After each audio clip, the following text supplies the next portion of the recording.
representante y no representan la opinión de la emisora, de acuerdo a la Ley 19.307, que regula la prestación de servicios y comunicaciones audiovisuales.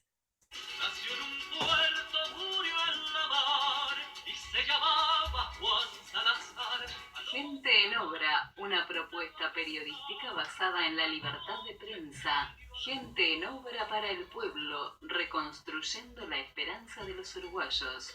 Conduce Gustavo Frank. Todos los miércoles a las 19 horas. Volvía muerto Juan Salazar, tu amor casaron, los del lugar, con su franela de parrandear. La noche a noche salió a pescar, cantando anoche se dio a la mar.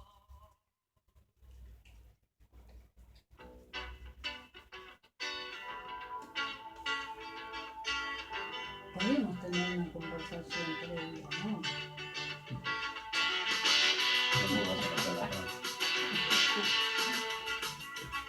Sí, por ejemplo, ¿de qué vamos a hablar ahora?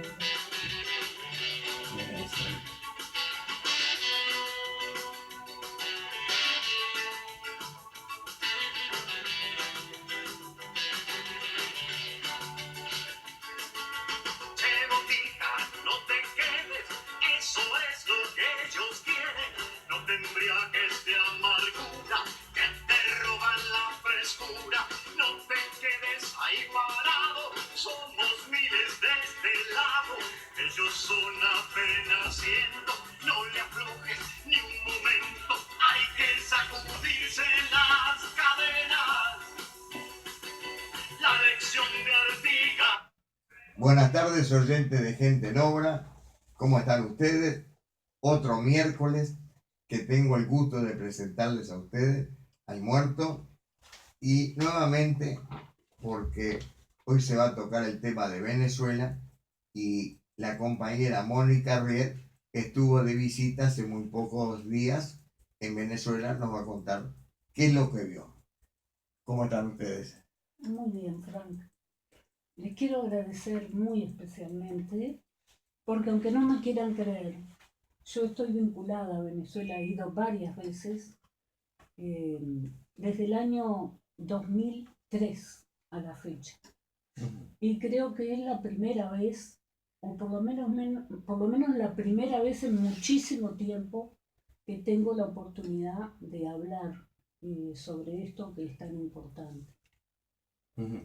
Así que vos sos un vínculo de Uruguay con Venezuela, porque de tantas veces que has estado, estás compenetrada con la situación en Venezuela. Y por otro lado, la opinión pública por Venezuela es controversial, ¿no? La derecha te dice una cosa, Maduro te dice otra, el gobierno dice una cosa, yo pienso una cosa. ¿Qué es lo que pensás vos? Bueno, yo esencialmente quiero dar testimonio de lo que ha sido mi relación con el pueblo venezolano, ¿no? Yo tuve el privilegio de ir con muchos otros compañeros uruguayos que íbamos a los foros sociales mundiales de Porto Alegre, que íbamos en un ómnibus, de aquí es muy, muy cerca y por poca plata se podía ir y dormir en una escuela. Y en el año 2000, enero del 2003, bueno, yo estaba enterada muy sucintamente, como todos acá, de que había habido un golpe en Venezuela, ¿verdad? En abril del 2002, sí.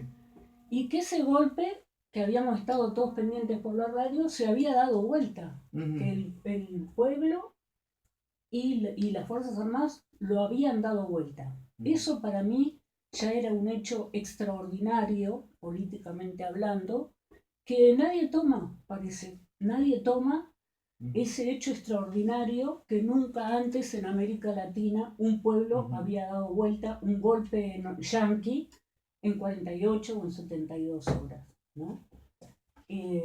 Pero bueno, digo, lo sabíamos por titulares y yo me gustaba ir a los foros para encontrarme con luchadores, para conocer las causas, directamente con la gente que está trabajando y peleando en el lugar. Y me tocó ir al primer taller que fui, que tenés para elegir un montón, no te da tiempo para ir a todo, fue el de Venezuela. y había una delegación muy grande de Ujú. organizaciones de campesinos, de indígenas, de obreros, muchos Ujú. metalúrgicos, porque hay Sí. muchos metales, eh, había también estudiantes y no me acuerdo qué más, pero eran como 15 personas mínimo. Y en ese primer contacto, que era gente que venía de distintos lugares del país, me encontré con que los movimientos sociales tenían una misma visión sobre lo que estaba pasando en Venezuela. Ujú. Y ellos le llamaban la revolución bolivariana, ¿no? Ujú. Y ellos hablaban de lo que estaban viviendo como un proceso revolucionario. Eso fue lo que a mí me prendió, ¿viste? Claro. A la delegación, incluso anduve con ellos para arriba y para abajo toda la semana. Y entre tantos, algo que yo no sabía que iba a ocurrir, porque vino así de repente, vino Chávez. Vino Chávez a, bueno, hablar con la gente del foro. Ujú. Fuimos, por supuesto quedamos afuera, nos sentamos en un pasto, había miles de personas, y cuando lo sentí hablar, yo me pareció estar escuchando a Fidel. Ujú. Yo había estado en Cuba y lo había escuchado Bueno, muchas veces a el Fidel. carisma de Chávez. Claro, Exacto, sí. yo pensaba antes de conocerlo que él era un militar nacionalista y no tenía Ujú. prejuicio con eso. Acá en la izquierda hay mucho prejuicio. Sí, lo que pasa es que uno mira las cosas con la óptica de la política uruguaya, ¿no? Y yo creo que no hay que hacerlo así. Claro, Incluso ¿no? con la política uruguaya, porque tuvimos a un Víctor Licandro que murió con las botas puestas, como otros guerrilleros que se las sacaron Sí, hace sí, rato, ¿entendés? Murió antiimperialista, sí, combativo sí. contra la oligarquía, diciendo las cosas como eran. Así que, pero sí, por supuesto que lo vemos desde nosotros, desde lo que fue nuestro ejército, desde lo que es nuestro ejército. Bueno, entonces por eso es interesante tu versión, no con la óptica uruguaya, un poco de mi parte envenenada, Sí, ¿no? claro. Y decepcionada, sino con la óptica tuya que estuviste allá. Que cuando yo lo escuché, no comprendí que era otro tipo de persona, que su pensamiento era mucho más profundo, Ujú. que iba mucho más allá. Y bueno, nada, no te costaba nada escucharlo horas hablar porque te enseñaba, ¿viste? Y bueno, ese fue mi primer contacto donde él explicó que primero que ellos no pensaban que iban a ganar, él estuvo preso por aquello, ellos no llaman un golpe de Estado, ellos dicen que hubo un levantamiento cívico-militar, porque es cierto que sectores de la izquierda revolucionaria se juntaron con un movimiento revolucionario del ejército que lideraba este hombre para hacer caer en el 2000, ¿cuándo fue? En el 80 y en el 90 y, no, me estoy perdiendo ahora, este, fueron presos porque no lograron dominar a todas las fuerzas, murió gente y fueron como 2000 personas presas, pero estuvieron solo 2 años y después los amnistiaron. Pero cuando Chávez sale de la cárcel y todo esto, yo lo sé después por la gente, ¿no? Cuando Chávez sale de la cárcel, lo está esperando una multitud como esperaba acá los presos, que lo fueron a viviar y que lo esperaban. Él ya se había hecho había habido contacto político en esos 2 años. Y él realmente lo que preconizaba era refundar la República. Bueno, de hecho, como cuestión electoral, programa, lo primero era una constitución, una asamblea constituyente popular, no por los parlamentarios que estaban ahí, ¿no? Y lo primero que dijo acá en Porto Alegre, y que para mí le estaba hablando a Lula, que estaba asumiendo en ese momento, y a Tabaré, que se sabía que iba a asumir un poco, le dijo, cuando yo gané, vinieron un montón de señores muy bien vestidos, muy elegantes, me saludaron, me felicitaron y me dieron una lista de la gente que yo tenía que poner en mi gabinete. Y yo se los devolví, no sé qué les dije. Bueno, después vinieron a tratar de comprarme. Después me vinieron a chantajear. Después me amenazaron. Y después, por último, me quisieron matar. Y ahí él cuenta, porque ¿de dónde viene este Chávez en enero, fines de enero, principios de febrero del 2003? Él viene de 2 golpes de Estado. Viene del primer golpe de Estado que le dan en abril del 2002, en este que decíamos que es un hecho histórico, que un pueblo es capaz de dar, porque la cosa fue así, fue el pueblo que se fue a rodear a los cuarteles y a rodear a la casa presidencial, a sacar a los milicos ¿No se llamó para el afuera. Caracazo? ¿Eh? ¿No se llamó el Caracazo eso? ¿El nombre? El Caracazo es donde ellos ponen el punto, porque viste que las historias se cuentan en algún lugar, uno pone el punto y la coma. ¿Dónde Sí. empezás a contar una historia que en realidad siempre empezó antes? Entonces, la historia de ellos hoy, de esta emancipación que está buscando el pueblo venezolano, el punto lo ponen en el Caracazo, que fue un levantamiento popular contra un paquetazo del Fondo Monetario Internacional con un gobierno neoliberal en donde Chávez era parte del ejército. Incluso él comenta que antes él se dedicaba a perseguir guerrilleros, ¿no?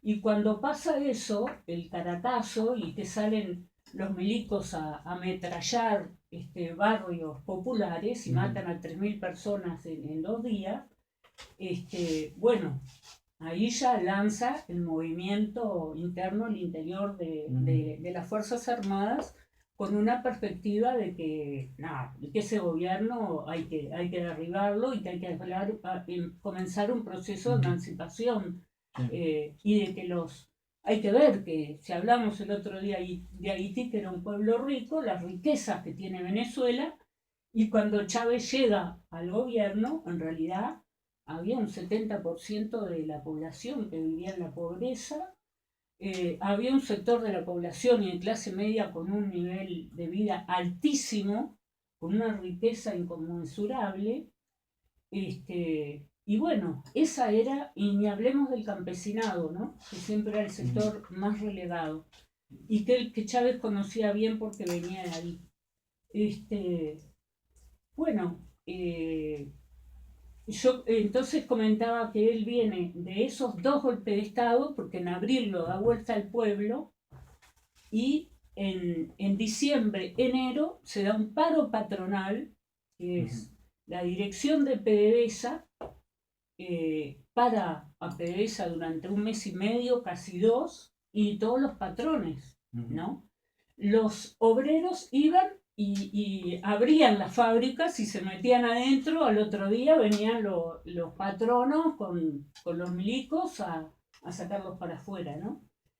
Entonces, fueron realmente 2 situaciones límites que vivió ese pueblo, porque esto duró 1 mes y medio entero, además en Navidad y fin de año, o sea que las fiestas para ellos. La intención, como siempre, del enemigo es hacerle pagar muy caro al pueblo, ponerlo en situaciones de mucha necesidad y que eso lo haga culpar al gobierno, ¿no? La gente en realidad reaccionó de otra forma porque a esa altura ya entendía quién era quién, ¿no? Y la gente resistió y no le importó no tener lo que es típico, que para nosotros sería el asado, sería el cordero, sería el lechón, sería, ¿no? Ellos tienen sus propias comidas y no tenían nada de eso. Claro, porque justamente las cosas que les importan las habían sacado del mercado, ¿no? La gente empezó a cocinar con los vecinos en la calle, con carbón. Sí, sí. Le sacaron el papel higiénico, que imagínate con qué problema. Exactamente. Entonces, digamos que desde esa época, que yo estoy vinculada con Venezuela y con el pueblo de Venezuela, en el 2004, al año siguiente, vuelve a haber otro foro en Porto Alegre y nuevamente fuimos, también fue Chávez, pero ya en esa oportunidad él habla por primera vez de socialismo, ¿no? Y lo hizo ahí, creo yo que fue ahí antes que en su país. Bueno, era en un estadio cerrado que se venía abajo, ya había habido un desprendimiento del partido de Lula, estaba el PSOE, no me acuerdo bien cómo se llamaba, el PSOL creo, que habían llevado un cartel que decía Chávez ven ser nuestro presidente y mostraban billetes a Lula como que estaba vendido y no sé qué. Bueno, en esa oportunidad Chávez ya empieza a hablar de una perspectiva socialista, ¿no? Y si nosotros vemos a lo largo del tiempo, conversando con la gente que estuvo con él y que lo acompañó en distintos momentos de la lucha, ¿no? Y de distintos movimientos sociales, como siempre pasa, él fue evolucionando, él se fue radicalizando en relación con Cuba, en relación con Fidel Castro, en relación con los movimientos revolucionarios, en relación con los movimientos feministas. Él dice que él no. Hay feministas que dicen que él se hizo feminista gracias a todo el intercambio. Él se entreveraba con toda la gente, ¿no? Como Fidel. Y como Fidel también, algo que de acá se veía como una cosa que se le tomaba el pelo, se lo ponía en ridículo, de que hablara tanto y hablara con la gente, en realidad él hizo docencia, tenía un alto índice de alfabetismo, el pueblo, y Fidel hizo lo mismo cuando la revolución cubana. Había televisión en ese momento, creo, y hablaba todos los días. Y la gente fue aprendiendo que su historia, Chávez gobernó online. También, porque era de los que desembarcaba y estaba pie en tierra en todas partes, ¿no? Pero le dio mucha importancia. Bueno, y al final Chávez lo mataron, y quedó Maduro. ¿Y cuál es la diferencia? No, las diferencias son muchas, por supuesto. Chávez era un hombre fuera de serie. Si yo me preguntás cuál es la diferencia entre Cavani y Suárez y los que lo puedan reemplazar, hablando en política, digo, Chávez fue un fuera de serie y no es fácil de reemplazar. Claro. Lo que yo quiero decir que lo mataron con muchísima puntería. Por supuesto. Pero también algo que quería destacar yo. Venezuela no está en guerra hace ni 5 ni 6, ni desde que se murió Chávez y empezó Maduro. Venezuela está en guerra desde hace 20 años y nosotros estamos recibiendo una dosis cotidiana de una cosa estudiada científicamente para generar una imagen, para distorsionarla, para ridiculizarla, para denostarla, ¿verdad? Que lo han hecho muy inteligentemente desde la derecha y desde la izquierda. ¿Y por qué digo esto? Porque tenemos que tener claro, como dije, que si él asumió en el 99, y lo dije el otro día, en el 2000 el Comando Sur dijo: nuestras principales amenazas en la región son lo que ellos llamaban populismos radicales de Jean-Bertrand Aristide y de Hugo Chávez. A Hugo Chávez le dieron 2 años después el golpe, en el 2002. Y en el 2004 se lo dieron a Jean-Bertrand Aristide. O sea que las cosas no están separadas, ¿no? Entonces, en el 2002, en el 2003, a fines, cuando viene el paro petrolero, que la gente lo resiste, no había gasolina, estaba todo parado, todo el país parado. Ese paro costó $30.000 millones de pérdidas, ¿no? Para ir viendo la lucha, todo lo que va quedando en el camino de estas cosas, ¿no? Pero este pueblo se fue fogueando y se fue haciendo y fue generando conciencia en el medio de esta lucha, ¿no? Porque la gente no llega, y eso es lo que más me duele a mí, lo mismo que, aunque de forma diferente con lo de Haití, tampoco logra ver el protagonismo del pueblo venezolano en esta lucha, como si fuera un problema de Maduro contra los yanquis o no sé contra quién, o contra Uribe, o contra Santos, o contra... acá no es un problema de Maduro. Si lo mencionamos más a Chávez, es porque de alguna manera Chávez hizo un lineamiento, una cancha, presentó un proyecto civilizatorio, que no es nada menor. Maduro se alineó con él y lo acompañó desde el principio, ¿no? Y estuvo mucho al lado de él, por eso creo que aprendió muchas cosas de él y creo que ha hecho muchas cosas buenas que la gente ignora y que no la vamos a nombrar acá porque nos llevaría mucho tiempo hablar todo lo que ha pasado. pero Maduro, yo creo que no tiene la fortaleza o el carisma, pero además una radicalidad en lo ideológico similar a la de Chávez, ¿sí? Pero es un tipo muy leal, es un tipo que puede sí tener problemas ideológicos, diferencias, pero por ejemplo... No, como todo el mundo lo puede tener, ¿eh? Claro, él es antiimperialista. Había un compañero allá que nos decía, bueno, el problema de Maduro es que para él el imperialismo es los Estados Unidos. Entonces, si se viene Estados Unidos contra él va a poner todo y le va a quedar ahí, ¿me entendés? Él no es un tipo que va a aflojar, ni que sea blanduzco, por ese lado, nada. No es el problema.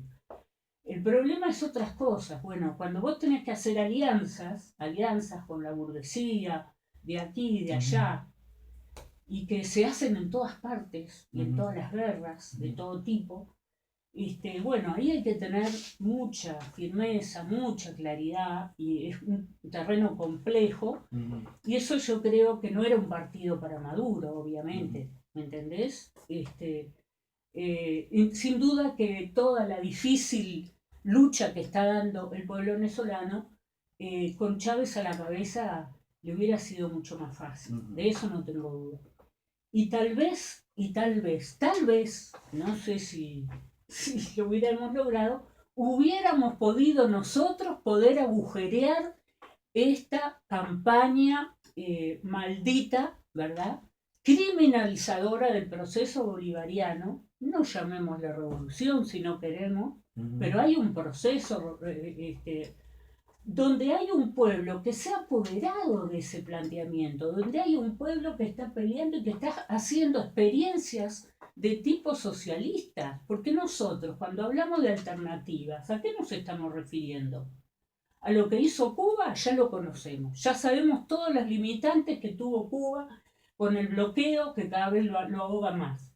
Sabemos lo que pasó con la Unión Soviética, las limitaciones que tuvo y otro montón de cosas. Ahora, miren que en Venezuela se están haciendo muchas experiencias socializantes. Las comunas, en este último viaje que yo hice, que fue ahora, hice 3 viajes, pero el último fue en febrero y marzo de este año, ¿no?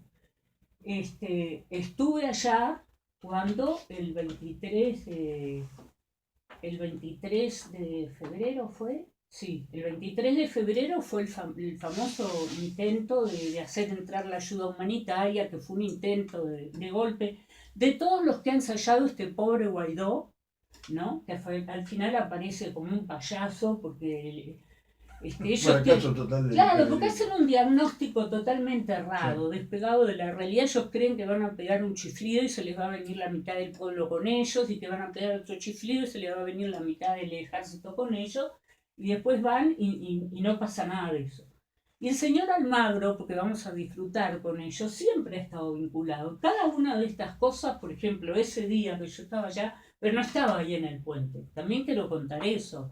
La gente vive, la gente produce, la gente se está divirtiendo, cuando en un punto de Venezuela, que era en ese puente, estaban pasando cosas.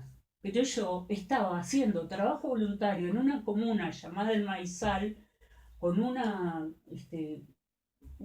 brigada Che Guevara, que me la encontré ahí, yo no fui por eso, pero me la encontré de casualidad, me llamaron, mirá, se está yendo una gente.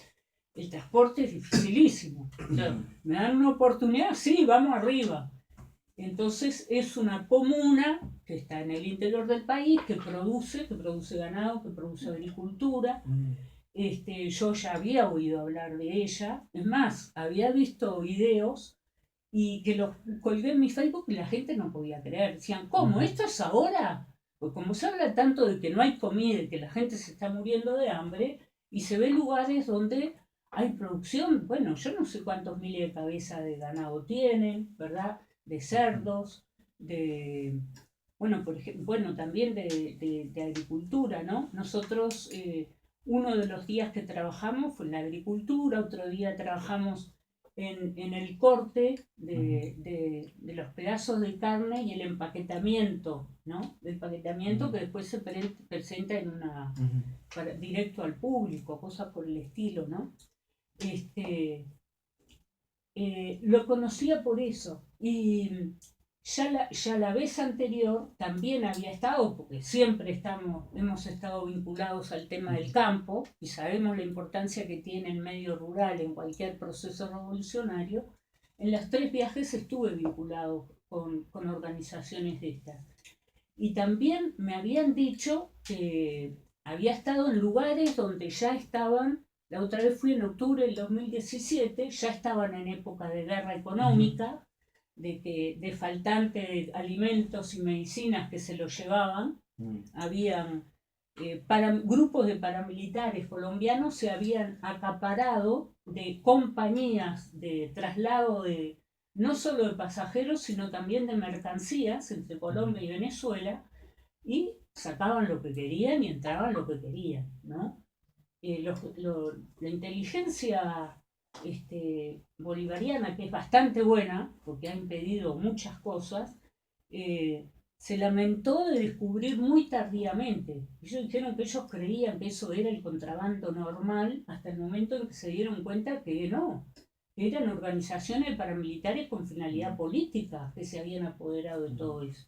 Bueno, en medio de eso, digo, en 2017 ya había muchos grupos de estudiantes que estaban plantando la tierra cerca de la ciudad, en las montañas, pero muy cerca de Caracas, para eliminar a los intermediarios, que es lo que encarece muchas veces la comida. Sí. Nos queda un minutito. Nos queda un minutito. Hay muchas cosas para decir. Los golpes que se han sucedido, quiero decir rápidamente. En el 2004 a Chávez se descubrieron 100 paramilitares colombianos que venían a matarlo, que estaban vestidos ya con uniformes venezolanos. En el 2010, cuando asume el FMLN en El Salvador, se descubrió que le iban a tirar un fusil inteligente al avión. Luego en otra oportunidad en Colombia, en un viaje oficial, eso lo dijo él mismo y están filmadas las cosas. Y luego empieza toda la última etapa que nosotros conocemos. O sea que lo que queremos poner en relieve y agradecer es la escucha y el buscar y el visibilizar a la lucha del pueblo venezolano, que está jugado a que a su patria no la va a tomar el imperialismo, y a que su patria la van a defender con la vida y que quieren ir rumbo al socialismo. Bueno, muchísimas gracias. Que pasen bien. Suerte. Gracias. Se pasa volando. ¿Eh? Se pasa volando. Sí, se pasa Por volando. eso me abro la boca.